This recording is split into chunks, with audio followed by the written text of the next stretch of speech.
I was giddy with excitement during Tribal Council.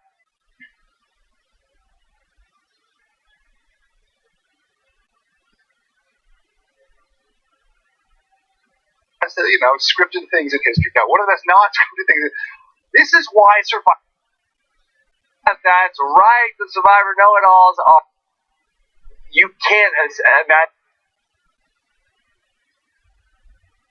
Crazy, awesome episode. What a perfect, one of the best episodes, not just of Survivor, but of television. And television. Wow. I think this is where, not to be hyperbolic, but one of the best, scripted things in history. Now, one of the best non-scripted things. This is why Survivor is so great. You literally could not write, or you could write this, but you'd have to be a really good writer to write something like this. It's so Cochran-esque, yes. Cochran-esque. It's so perfect. This whole moral struggle that Ty has been on all season long. He starts off this blissful, wide gardener, protecting the trees. He turns to the dark side, pours out the water. Last week, he literally did one of the most despicable actions in the history of the show. And this week, redeems it all. My blog this week is all about the Star Wars parallels now. Yeah, the Anakin Skywalker of Survivor. Yes. Okay. So the circle has been complete. The midi-chlorians are off the scale with Ty Trang. And so much to talk about. Yeah, what an arc this season. And again, with everything we went through with Scott and Jason and the Alicia stuff, setting up this story, then to have everything paid off with Ty and Scott going home. It was just amazing. Wonderful television, without being hyperbolic, a wonderful episode of the show, and really a fun thing that we get to talk about here. And really, talk about it. It's so cool. I'm just still giddy from the whole thing. I got an email earlier tonight from Caroline's on Broadway. They thanked me for having the live know-it-alls last week, where just the entire place would have just gone nuts. People were just going insane. Yeah, it would have been a riot. Yeah. So anyway, very, very exciting to talk about this. We're going to take your comments on this episode, #RHAP, also on our YouTube channel at robswebsite.com/YouTube. Got a really fun show coming up tomorrow. Of course, exit interview with Scott. That should be interesting. Then we're going to have Shireen is going to be here with me in the studio for the recap. So I'm very excited about that. Wow. That'll be really exciting. Yeah, I think she's a great one. Talk about it's all kinds of things. Always great to get her in. Yeah, so we'll talk about that. Plus voicemails coming up. I'm sure we're gonna get a lot of calls after this episode. Scott Green, who's been on the podcast a couple times, that he has talked a lot about game shows. He actually recently was at a taping of The Price is Right, which is going to be on tomorrow morning. You may want to set your DVRs for that. He's going to be joining me for the voicemail. Very excited about that. Stephen, by the way, also tonight I am wearing one of the Know-It-Alls Live T-shirts that we had. I want to get one of those. Where do I get it? How do I get it? Go to robinswebsite.com/KIA5 shirt. If you see it. Was there a KIA4 shirt? There was not a KIA3 shirt? That's what I really want to know. Yeah. That's Brian Malloy designing these shirts. I'm going to forget to talk about it if I don't say it right up here. No, they're really cool. They're really cool. All right, let's get into talking about this. I just want to start off. You're coming in and out. I'm static. Sorry, just to. Okay, well, can you hear what I'm saying? Yeah, we're good now. We're good. Okay, all right, great. All right, so Stephen, I have to talk about this from the perspective first of Ty. Did Ty make a good move tonight? So that's a really hard question, and I think so. Let's the position Ty was in. If he stays with the guys, right? He's with those three. He's with Jason and Scott. He can beat either of them in the finals, that's for sure. But there's this other threat of Julia, who's now kind of with Jason and Scott as well. And Jason and Scott are talking about, we want to get Julia, they're saying we want to get Ty out and take Julia with us. So Ty has a position with those boys. Now, just because they said that to Julia doesn't mean that's what they actually think. So we don't really know where Jason and Scott were in this. Were they more with Ty? Were they more with Julia? I mean, they've shown pretty consistent loyalty to people they've been loyal to. And they're such big goats. So I think he was in a pretty solid position over there. now, after this vote, he's got an advantage and an idol. He's just pissed off his former allies, and he's kind of expendable to the other people. I think Ty's in a really bad place right now, and I think he was in a great place a minute ago, and now he's not in a great place. Yeah, I think Ty made a bad move tonight. I love this move for Aubrey, for Sydney. I love it so much for them, and we'll talk about that. But I think Ty made a bad move. I think Ty made great TV, and maybe Ty, if there was any question, really endeared himself as a fan favorite, and maybe locked up an appearance on a future season, but I don't think that was really in question before this episode, and he really redeemed himself after last week's episode. So from a TV point of view, Ty solidified himself. He's the favorite player of the season, I think, for most people. Definitely the favorite player of the season. And people everywhere I go, people are saying, the famous Jeff Grubb people on the street, they love Ty. I think it was a really bad move for Ty because, one, he had one half of the super idol, which now, take the super idol off the table. Unless another idol gets hidden, and you don't know where it's ultimately going to go. But either way, the super idol was going off the table tonight. Yeah, I guess it was gonna be used, but that's a fair point. So yeah, you're changing my mind a little bit. So Ty actually, if Ty had voted for Aubrey, it would have been a split, half Aubrey, half Sky. Yeah. All right. So ultimately, if he would have either had to play his idol for himself had the plan not gone on board. So I guess if in the best case scenario, he tells Aubrey and Sydney he's with them, and then has them vote for Scott, which then doesn't think there'd be enough votes for him to go out in this. But if he puts his vote to Aubrey, right, then it's 3 for Aubrey, 3 for Scott. And so that's either a revote with no possibility of Super Idol, or Scott plays Super Idol and Aubrey goes home. But either way, I think the idol is, hypothetically speaking, I don't want to go too far down this rabbit hole, but let's say there was a revote. Let's say Scott didn't play his Super Idol after the vote. So there's a revote. Scott can't play Super Idol after that point. Who's voting for Scott? Who's voting for Aubrey? So we think that Scott, Jason, I guess Scott can't vote. So Jason, Ty, and maybe Julia vote for Aubrey, and then Sydney, Michelle, and Joe. And then it's another vote. You're right. So an idol is going to end up going out of the game here at some point. So what Ty then does here. So I like this a little bit more now that we're really talking it through. And again, this is probably, one of the consequences of doing this show right after the episode, but we're so excited. But so Ty gets to hold on to his idol, but the possibility of the super idol goes away. But I do think that he was probably set up better. I just feel like that you're right. He is expendable now at this point, even more so to this alliance of Aubrey and Sydney and Joe. What do they need Ty for? Because he's a person. Maybe does he become a little bit more desirable to take to the end now that he has some blood on his hands? No, he's less. I mean, I think I've seen a lot of analysis that was saying, Ty's problem was always going to be that he would be perceived as Jason and Scott's servant, and by not getting out from under their shadow. And this makes it more threatening. You've got this huge resume piece now.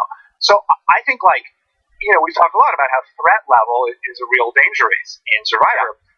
Ty's threat level's off the roof now. He's, the favorite at the end. He's got this idol, and he's got the advantage. He's spiking all over the place. If he doesn't do something that, if he doesn't burn it all next week, play everything, Ty. Play everything next week, or you're done. I gotta say, the thing that made the least sense to me in this episode tonight is where Julia and Michelle are. Now, Julia got a lot of free time tonight. And Julia, that, Jason described her as our double agent. She's the person playing both sides. She's really with them. I'm not sure exactly why she goes to the guys and says, hey, we're putting 5 votes on Ty tonight because we want to flush the idol. And the guys seem like they're on board with this plan. Yeah. And to me, I don't understand. If Julia is working with the guys, doesn't it make more sense to keep those idols in play and keep the super idol in play? If Julia is working with the guys, why not vote together as a group of at least 4 and potentially 5 with Michelle? I don't think they knew about the Scott plan. It seemed at some point, wasn't Aubrey saying to Ty, like, oh, they're out to get you, we're going to do something else? Like, I think that was part of that whole conversation between Aubrey and Ty, where they were sort of outing Julia as this double agent. And I think that's what, so I don't, neither Michelle nor Julia, that's not a cohesive unit. They weren't with Aubrey and Joe and Sydney. Yeah, but who are Julia and Michelle with? Are they with the guys? Well, Michelle's not with anybody, right? As far as we can tell. She's with Julia, maybe. Julia, I think, is playing that role of double agent. And I think, the guys are cool with it. And she thinks maybe the girls don't know, even though the girls clearly know. Mm-hmm. And I think the guys are cool with, like, getting the information. I think that, like, we saw a lot of people saying this on Twitter tonight, that the guys were so excited about playing the Super Idol that it almost kind of, like, overwhelmed their actual strategic thinking about the idols. It was like, maybe there was a way to focus it where they just had to play one idol, but they were so into the idea of the Super Bowl. And also, like, that's a really risky move, to risk playing one idol and one person when you're not sure who that person is. Last week, they didn't even have to play the Super Bowl. Last week, they thought that for sure they were going to play the Super Idol. They didn't have to. So I think from their perspective, like, maybe there's a chance the girls cannibalize themselves again. Like, let's hold on to these. There's no reason to rush this. They might take one of their own out.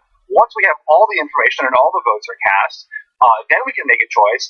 And we trust Ty 100%. Now, as someone who has lost a game based on trusting someone 100%, I have a lot of sympathy for that. So just to drive home this point, just in case people turned off the episode before they got to hear Scott's final words, he says, I am sitting here with Jason's idol in my hands. Jason should have this.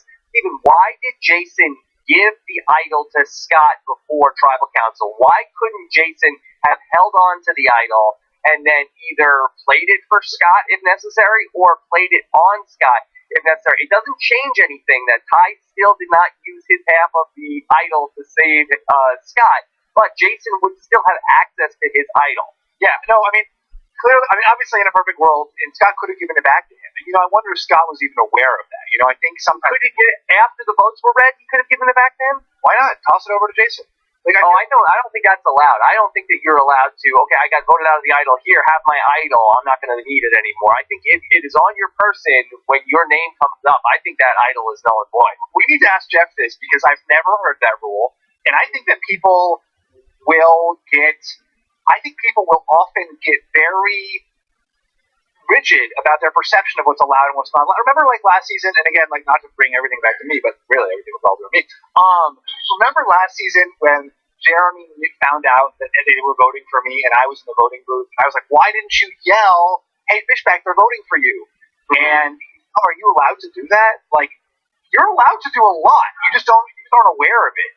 I can't imagine that you're allowed to, if you get blindsided with idols, that you can just give them to whoever you want as parting favors that, hey, I'm voted out, but here, you guys can use We need to ask y'all to get a rules clarification. If you guys voted out the night before you played your advantage, could you have given your advantage to Jeremy before you left? Could I have tossed it over to him? I don't know, maybe. Well, I can't use this anymore. Here you go. Why not? Because that's not fair. Why? It's such a public thing. It's like, we all want, why is it not fair? Why is it like that any less fair than anything? All right, whatever. Like, maybe you're right. I'll see the point. You're probably right about this. But yeah, you're probably right. But I think, getting back to the question of like, why did Jason do this? I think Jason is really big on making public displays of trust. And it's actually part of why he's the strength of his gameplay. I think people are really down on everything Jason does because he's like a villain. But he actually is really good at building trust within his group, and he does that through groups of trust. Let me say this, Stephen. I'm going to say, let me posit something, and I'm not getting on Jason and Scott for any of the moral issues. I'll leave that to other people. But can I say, I think that Jason and Scott have played a pretty bad game after the merge. Can I just say that this is the third consecutive week that they have been blindsided at Tribal Council. This is the third time that they've gone to a Tribal Council, and the name they've written down, the person that they thought was going home, has not gone home in any vote since the merge. And there have only been 3 people who voted for the correct person at every Tribal Council after the merge. And Stephen, I think that is the biggest indicator of who is controlling the game about the person that token machines. How many times did the person that you voted for not go home? Never happened. It never happened. This is 3 times in a row. One time I can excuse, this is 3 consecutive votes that they did not know who was going home at tribal council. Yeah, no, you're right. But, like, they were, I agree with you, but, like, they did terrible time management, right? We saw that scene with Scott and Jason and Ty by the water, where, like, Ty approaches them and says, what if we align with Aubrey? Immediately, Scott says, like, with no hesitation, actually, let's vote her out. You know, like, no discussion, no, like, oh, like, let's hear Ty out about that. What are your thoughts? But they were in a really, really, really strong position, you know, apart from that. So, yes, they were blindsided. Yes, they were wrong. But they were in a really good spot. And, you know, maybe the strength of their spot made them arrogant. And you know, what made them lose perspective. But, like, they're both kind of rational players. I mean, maybe a little irrational last week, but, like, you would never expect Ty to make such a self-harming decision as he made this week. I don't know. I feel like I would expect this more than I would expect him to be putting out the fires last week. I feel like that seems more out of character for Ty than to do something like this. Steven, does this give us any clarity on the move last week? Because you commented a number of times, both on the show and on Facebook, that I don't know if this was a good move or not. There's never been a more controversial move in terms of was this good, was this bad. Does this give us any more clarity as to what Aubrey and Sydney did last week in terms of voting out Debbie? Because I think that this episode tonight, this was a point in their favor for what they did last week. Because to me, I think it made it seem like last week, I think a lot of people felt like this was the line in the sand. This was the point of no return. They missed the shot. They didn't, again, to go back to Star Wars, this was, you had to shoot the torpedo in the Death Star at this exact moment, and if you did not do it, you lose the game. Good day, sir. And they did not take the shot at that point in time, and a lot of people felt like, okay, this is game over for Aubrey and Sydney, and that Super Idol was too powerful. There was no way to disarm it at that point in time. They decided to go off the board and vote for Debbie, and now, look, Scott went home this week, and Ty is an ally of theirs. But just because things wound up well for them doesn't mean that last week it wasn't a bad choice. You know, you can make a bad choice, get in a hole, and dig yourself out of that hole, which is what Aubrey did. And, like, the way Aubrey worked Ty this episode, like, we still have to talk about it. I think it was one of the best and most effective ever, you know, attempt to get someone to flip. But that still doesn't mean that they were, I mean, the one thing I did want to say to mitigate my criticism last week was that thinking about it further, Aubrey didn't know what the Super Idol did. So, like, based on her own lack of knowledge last week, it wasn't such a terrible decision that she made because there was just thinking that an idol was going to get flushed, thinking that would probably eliminate her or Sydney, and therefore going after Debbie. Like, it's a pretty clever move if you don't know what the Super Idol does. Yeah. So let's not get too caught up in this because I just think it gives a little bit of insight into what we're talking about last week, and anything can happen any given week. All right, let's talk. You're right. Let's talk. It's time to talk about Aubrey and how great she's been. And you know, Steven, I have to say I've been so impressed with Aubrey. I talked about how last week I was starting to get on the Aubrey train. Yeah. What do you know? It really keeps chugging along because Aubrey, I think, is the person that's playing the best game this season. I completely agree. I definitely think she's playing the best game this season. It's certainly that we are. I mean, you could argue Sydney as well is playing a really strong game this season. I would say I have to give it to Aubrey over Sydney. While they voted the same way after the merge, I feel like that. I felt like Sydney was in a pretty good spot. I still love that move that Sydney made. Yeah. Because I felt like that Sydney was the one who was set up to be in that spot that Julia wanted to be in. Yeah. Her sitting at the end with Scott and with Jason. And I think that Sydney really put her game into jeopardy with the move that she made, where Aubrey, I think, has been the beneficiary of all this. But Aubrey, I think, you know, she was the bridesmaid in both of the challenges tonight in that she came up short. So close, though, going to the brink. But I think that so many things she did well here tonight. Starting with the Ty, getting him on board with this plan, and really doing something which may seriously jeopardize his position in the game. No. I mean, I completely agree. I think that was like an epic. And I want to talk about some of their conversations that are even specifically. I mean, first she has that long conversation with him where she's talking about it's an emotional game and we're emotional people, and sometimes you know you think with your heart, and sometimes you think with your head, and you know what a great way of just connecting with him. But the comment that I love, and I think this is just epic, and I want to read it the whole thing. It's not that long. She goes to Atai and she says, "I want you to be comfortable. This is your game. You're making a big move, and I'm telling you, you have 3 people behind you. I'm positive." And this like one comment is doing so much work. You know, she's first of all she's expressing sympathy with him. She's putting it into his perspective. She's saying it's all about his decision. She's expressing sympathy, and she's saying, "We're behind you." You know, 100%. She's not as like Scott is saying to her, "Here's what we need to do." She's saying, "You have these votes behind you." And then she says, "I'm positive." And like in Survivor, no one is positive about anything. But if you can say, "I'm positive about something," it creates so much weight, so much force. And even just little ways. She said, "You're making a big move." And I think that idea of like reinforcing this is a big move. We're in modern Survivor. Everyone knows this game of big moves. Like reinforcing the idea of like you'd be making a big move. It's like she's not doing it in a pressury way. She's doing it in a sympathetic way. But she's also kind of reminding him, "This is your big move." Let me talk about what she did at Tribal Council, which I thought was absolutely fantastic. When they talked about her in the challenge, and she was saying, Jeff, when else in your life are you going to be standing there with a professional athlete on one side of you and somebody who is a veteran? I forget exactly how she described it, but she was sucking the kneecaps of Scott and Jason, her adversaries who were voting her out. They totally had her respect. Scott goes out to the jury. He's not going to be mad at Aubrey on that jury.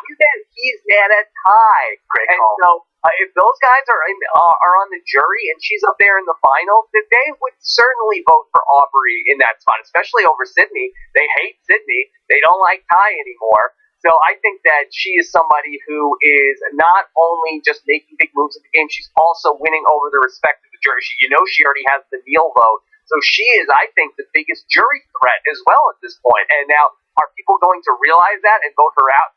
That is certainly a possibility. But I think that she has played the most impressive game to me through 10 episodes. And that remark reemphasizes how Scott and Jason are such huge physical threats, right? Which you don't want with you at the end. You want to be able to win at the end. And I actually think that might be a part of Ty's mistake, which is that I think when you look at Ty's competitors in this game, he has gone up, the people who he's had tight competitions with have been Aubrey and they've been Sydney. And so now he's putting himself in a place where he's going to be up against the Aubreys and the Sydneys instead of the Jasons and the Scotts. You want to be against people not just who are worse than you in challenges, but who are worse than you at the things you're good at. You want to remove the people who are competitive with you in your skill sets to reinforce your ability to win those challenges. And he's doing the opposite. He was aligned with 2 of the most beatable final Tribal Council opponents in the game. He left them to go join up with 2 of the most difficult people to beat in the final Tribal Council. And, and like I'm saying, like he was beating Scott consistently up at challenges, and until today, he was beating Jason at challenges. So it was bad move.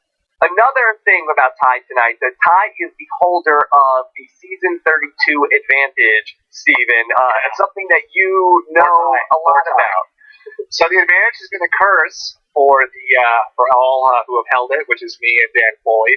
In fact, for both of us, the episode we played, or the Tribal Council we played it, was the Tribal Council that we went home. Now, it's slightly different for Dan because his play of it triggered his elimination from the game. I was going anyway. I just failed to save myself. But I was actually thinking about this advantage, Rob, and you may not want to engage in this kind of speculation, but I was wondering, my season filmed after this season, after Worlds Apart, obviously, so production has seen the advantage get played twice.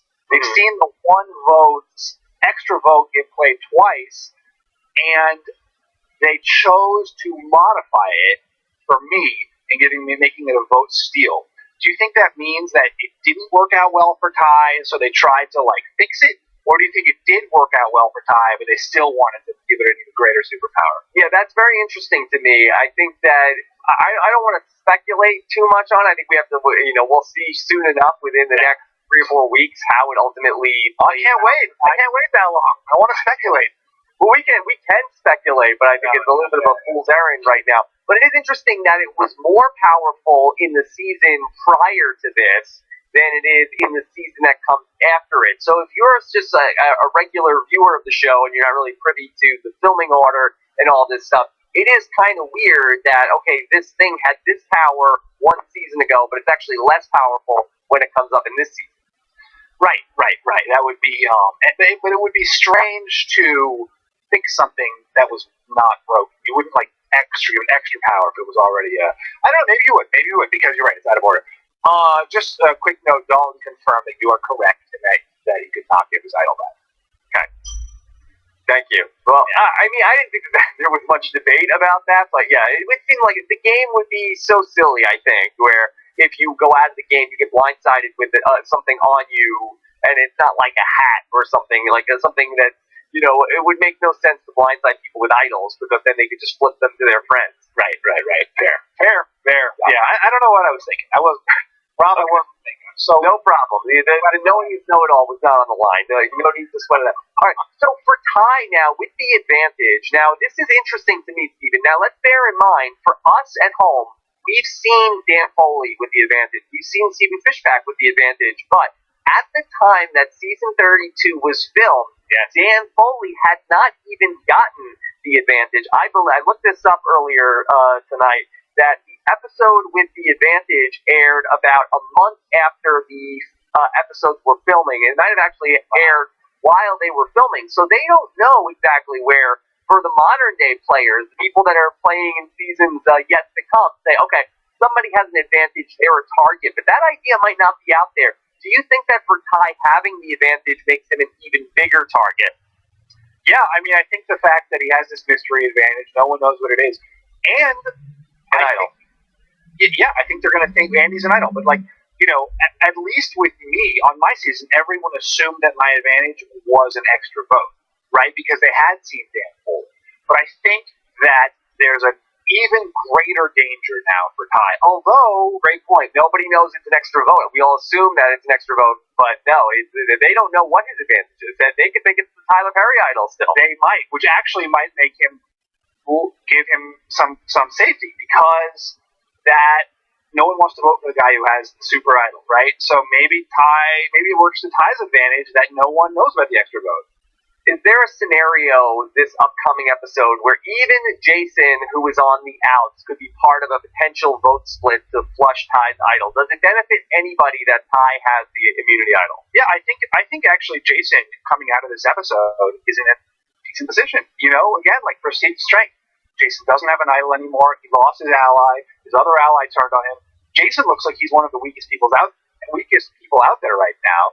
Plus, he has no jury credibility. Like, suddenly Jason goes from being a huge target to being someone who you wouldn't even bother to vote out. I think Jason could be a big winner from this whole thing. Do people start to look at him as he is a person with no power, who's really exiled into, an island of himself?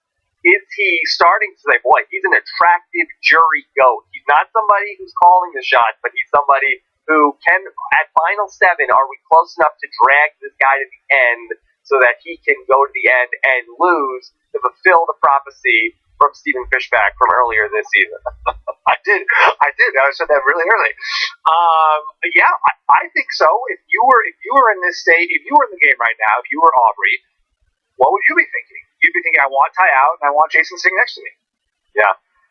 Yeah, I think that Ty is in a very precarious position here moving forward. All right, so for Jason, then who does he sell that to? So he's got Julia. Julia could bring in Michelle. Mm-hmm. Right. That's only 3, though. 3 out of 7. 3 out of 7. You just need one.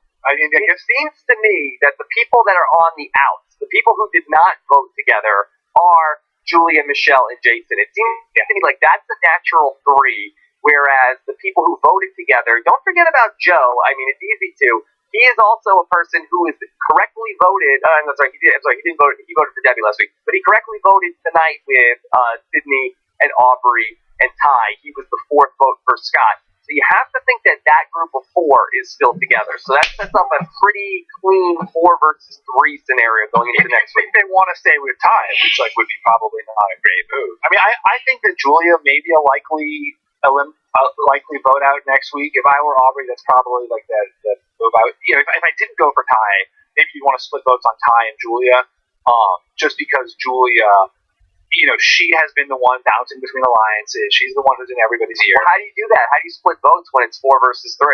Well, I'm saying if they could get Jason in, I mean, who knows? I'm just saying who knows. Otherwise, though, I think Julia's a likely boot, right? No one's gonna. I don't think anyone wants to take out Jason now. It wouldn't make sense. And there's no reason to take out Michelle or Joe. Sydney and Aubrey are tight. So unless it's Ty, I think it's got to be Julia. Yeah, this is very interesting. This is really, really fun to see how this is going to go. I think that you probably say boy, I guess it's either Jason or Julia. That Aubrey said tonight, boy, I think that Julia is playing a good game, but I think she's sneaky. She's not the kind of person I want to sit next to at the end. So I think that Julia is still very much on Aubrey's radar. I think, and she's still, she's still got all of these different. She's still kind of playing that middle ground, whereas which is more dangerous than where Jason is. If I were Aubrey, I would go for Julia next, if not Ty. Probably Julia first. Anything else you want to point out before we jump into some of these questions? Yeah, well, so it's actually the same thing that is our first question, so I'll just do the question. Haiku Fishback wants to know, do you like how they did the reward challenge tonight? Yes. Also, are you surprised at anyone's choices on the rewards? Give us your analysis, Rob. What do you think here? This was really fun, I thought. First off, great to have an individual reward challenge here at the final 8. So they allowed a little bit different of, you could either play for the advantage, play for food, or play for love from home. And we had a pretty interesting split. The people that went for the advantage were Ty, Aubrey, and Sydney. People who went for food were Jason, Scott, and Michelle. And the people who went for love were only Joe and Julia. Steven, what does it say for people who went for the advantage but didn't end up getting it? What is that in some way lucky them?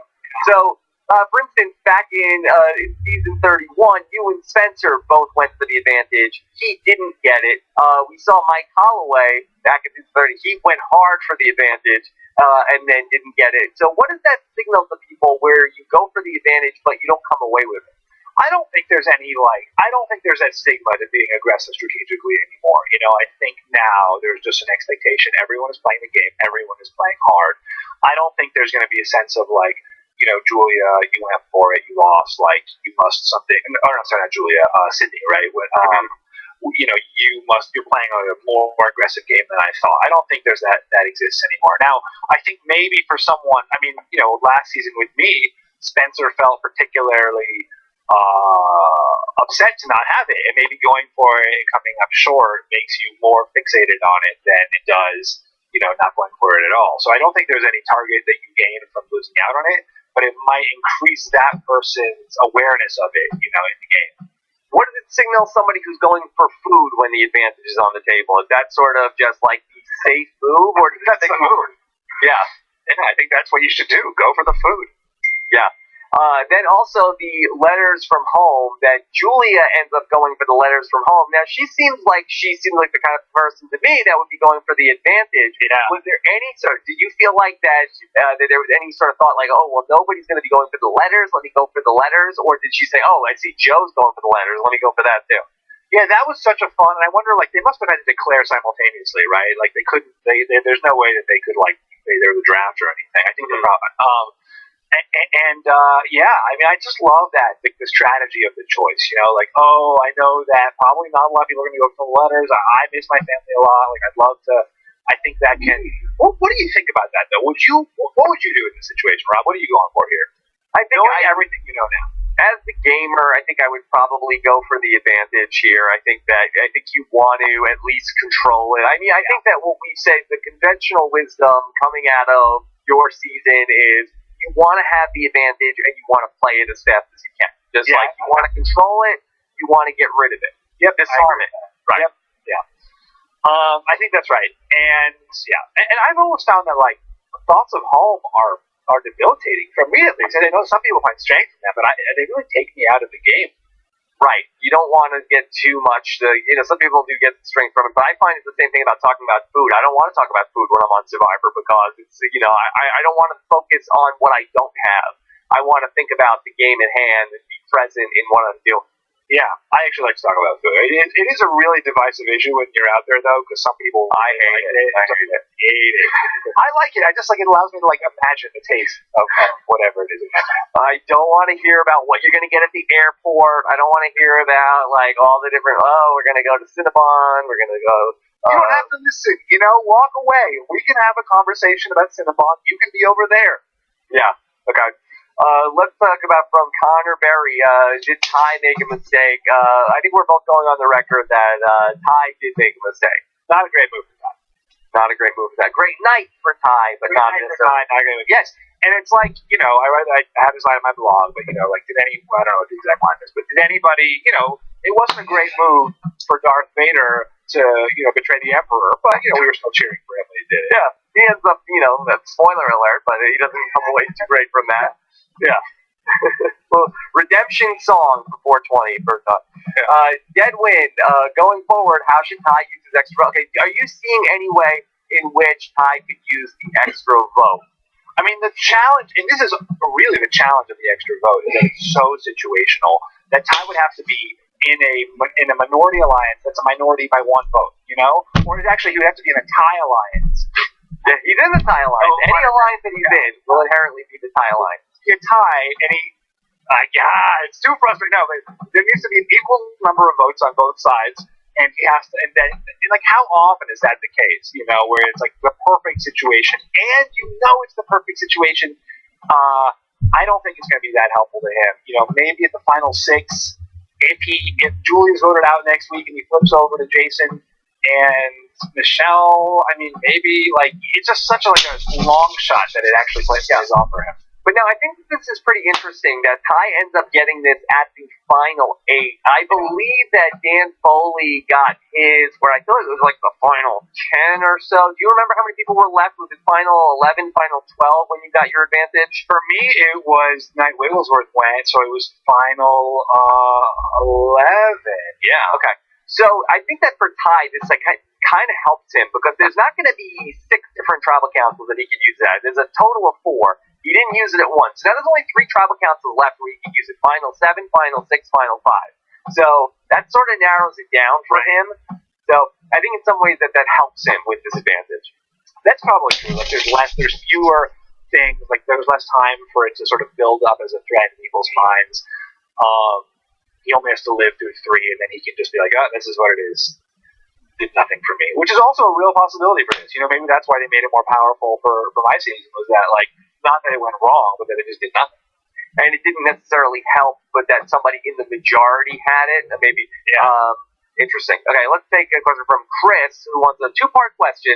Do you think another idol will be circulated into the game? And if so, do you think that suspicions of the super idol will be confirmed for everyone else due to Scott's reaction when he left out? Steven, you had said that you had wanted any of the people doing exit threats to find out what was the sort of general buzz about the super idol. Yeah, sadly, go ahead. I did ask Debbie that question when I finally got to speak to her on Tuesday, that she claimed that everybody sort of knew about what was going on, but we see that Jason says in the episode that, nobody knows about what the super idol can do. And we just really don't know exactly what's going on. The way they were talking about flushing Ty's idol, and especially the way Julia was saying to Ty, player idol, really made me think that they don't know what the super idol is. And I don't know how reliable Debbie's exit interviews were. That's a fair point. Now, does Ty explain to Aubrey and Sydney and Joe exactly what the powers are of the super idol? I think maybe now that there's no super idol in play, and the question is another idol going to come into the game? Absolutely. You don't have a season where 2 idols combined together can make a super idol, and then only have 1 idol in play. Yeah. Unless production was just so scared off that one, this thing got a little too powerful, because it's not in season 31 where they took that off the table, so maybe they kind of got scared by, this Alliance 3 has it. There's not a chance to shut down the game. We're playing with fire here. Let's take it off the table. because it really would have shut down the game. And I think, you know, a lot of people were complaining about that aspect of the Super Idol. I think it's a fair one. A, that it kind of would have ended strategy, and then B, that no one really knew what his powers were. Mm-hmm. Okay, so we'll see what happens. Frickerfer wants to know, does Scott officially take the title of greatest former athlete to play Survivor? What do you think? The other contender is Jeff Kent. No love for Gary Hogaboom? Or Uncle Cliffy. He made it further than Uncle Cliffy. On 420, we have to give some love to Uncle Cliffy. Yes, absolutely. Give some love to Uncle Cliffy tonight. Overall, what did you think of Scott? I love Scott, and I think Scott was hurt by having Jason in the game. I think with Jason, brought out some of Scott's worst impulses, and I think probably the reverse was true. Yeah, I think probably Scott brought out some of Jason's worst impulses. I think, you know, we saw individually after the swap when he was just when he was just operating on I guess Braden's beach, that was whatever beach it was. Yeah. He was in the mix with everybody. He recruited Ty over to his side. He brought Julia. Like, he was such a uniter. He was such a smart strategist. I think, you know, everyone had this like outpouring of love for Scott, and then he rejoined Jason, and everyone's like, "Oh, Scott, that jerk." I think that was the best Scott of the season. Those 2 episodes where he was separated from Jason. I think that he won a fishy in that time. Yeah. And I think that, and people complained that he had to win the fishy the previous time. You know, he was really guiding the strategy of on that tribe and doing it really well. And I think for both of them, I think for both Jason and Scott, you know, they ended up kind of reinforcing that kind of bro-ishness of each other. Yeah, Natalie Anderson loves. So, you know, it's to each her own. He played hard. That's all we ask for these players. Maybe too hard. Maybe too hard. He played small. He played for many smart things. He did. You know, I think he played a real. Did he? Is he the furthest? Did he go further than Kent? I do think that he made it further. I don't think that Jeff Kent made it to final 8. Yeah. I mean, Jeff Kent was great. I love Jeff Kent. Jeff Kent wouldn't piss on you if you were on fire, Fishback. Don't ever forget it. Yeah. Okay. Let's take this next question from Scott Grimes. Does Survivor Medical always do weird measurements pregame? Seems like having your wingspan measured would tip you off. I mean, would you train for that? I mean, what do they do? Do they come by the camp and measure you, or are they sort of like relying on you? Like, so what's your wingspan? No, I think they measure you, right, for something like that. So when you go to the Survivor Combine? Yeah. You know, but it's funny. Tyson always says, like, oh, you should, like, under-report things. But they measure you for the challenges that matter, or, like, over-report. You know, say you're shorter than you are so that if there's a height challenge. But they're not going to just take, you know, they're going to, like, bring out a freaking tape measure and like, base it accordingly, you know? And, like, plus, they, you know, it's not like that, you know, they're going to have the ability to, like, make adjustments. Yeah, I'm sure they did a measurement. Okay. What about Stag 61337? Stag wants to know, maybe the G, he wants to know, Rob, would you have the guts to straight up tell your alliance member you're sending them home? Boy, would I have the guts to tell my alliance member I'm sending them home? You mean like what Ty did at Tribal Council? I don't know what the comparison is. Yeah, I mean, this is really, really fun, because we talked about this scenario where both people on the Super Idol had to turn their key to make this happen, where, you know, Scott was turning his key, and Ty was like, no, no, I'm not going to do it. And I'm really surprised that Scott didn't go nuts at Tribal Council. Like, what do you mean? So cool about it. He's like, okay, good move. Okay. Like, come on! Yeah, he didn't put the screws to him at all. You know. Yeah. Did you see this coming? Did you see, based on how confident Scott and Jason were, did you see this coming? I knew it was going to have to, it was going to come down to this sort of decision, just sort of like scratching out of my notes, like, okay, so they got 4, they got 2, okay, this is going to be really fun to see if this is going to happen, and, you know, it was all coming down to, I was giddy with excitement during Tribal Council. Yeah, I thought there was a chance that it was Aubrey. Because I thought Aubrey was going to, because of her, like, crazy visibility, but I was wrong. No, really fun stuff. Really, really great episode. Now I think she's going all the way. I think 4, 3, 2, just narrowly losing to Michelle. Narrowly. But there's no way, Steven, that you can't imagine a scenario where she loses in a final Tribal Council, do you? No, I don't think she makes final Tribal Council. I certainly could see the possibility. She's still my pick, You could see the scenario where she ends up just outside the money. And boy, that's frustrating. I think that's frustrating. I think she's on the bubble. I think she's the Wentworth, Sesternino.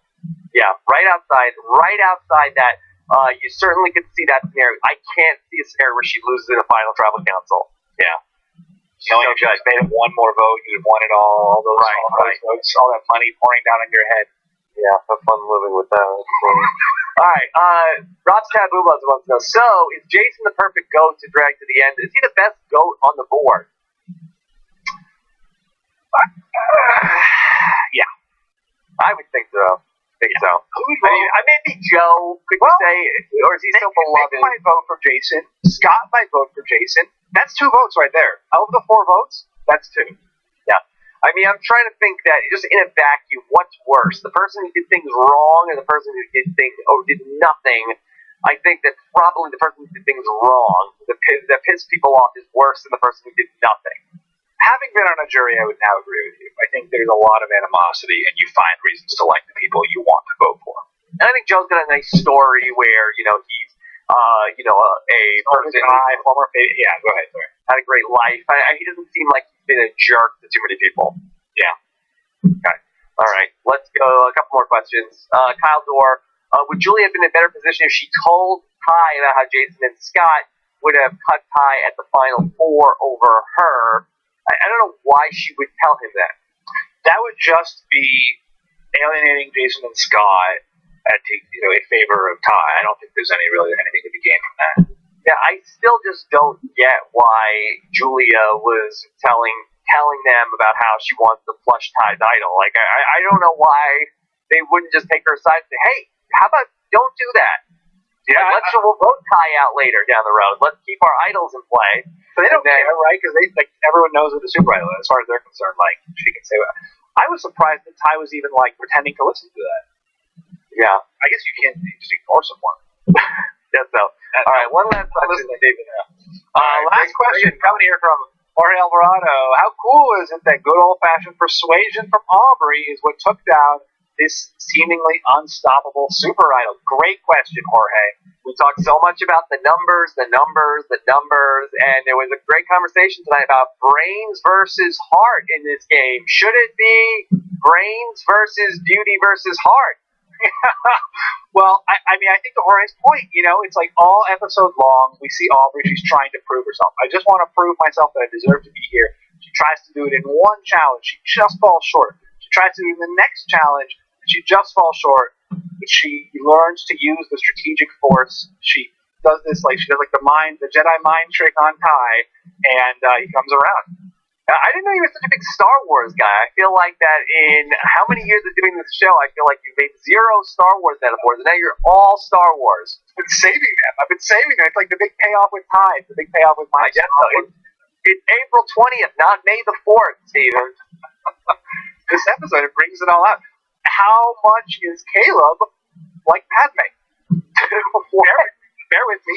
He was Ty's first love, who died giving birth to the twins of Salt and Pepper. He turned right to the dark side. 2 weeks from tonight, the All Star Wars May the 4th edition of Survivor Know-It-All. Watch out for that after episode number 12. All right, Steven, really exciting couple of weeks here. I mean, the little season that could just keeps chugging along. Yeah, we came in with no expectations, and every single week, it's got to have a terrible ending, right? It just must get awful from here on in, because every week it's been so fun. One of the best pre-merges ever, and it's continued through the swap into the merge, and just week to week, a surprising, satisfying, really character-rich show. Right, Steven, who got the fishy tonight? Have to check it out. Have to read the blog. Oh, come on. We're going to read it anyway. People don't. People just want to know. Yeah, it's crazy. Okay. All right, so follow Steven on Twitter, @StevenFishback, to get a hold of that People blog and find out the answer of who got the fishy tonight. So we will be with bated breath and check that out.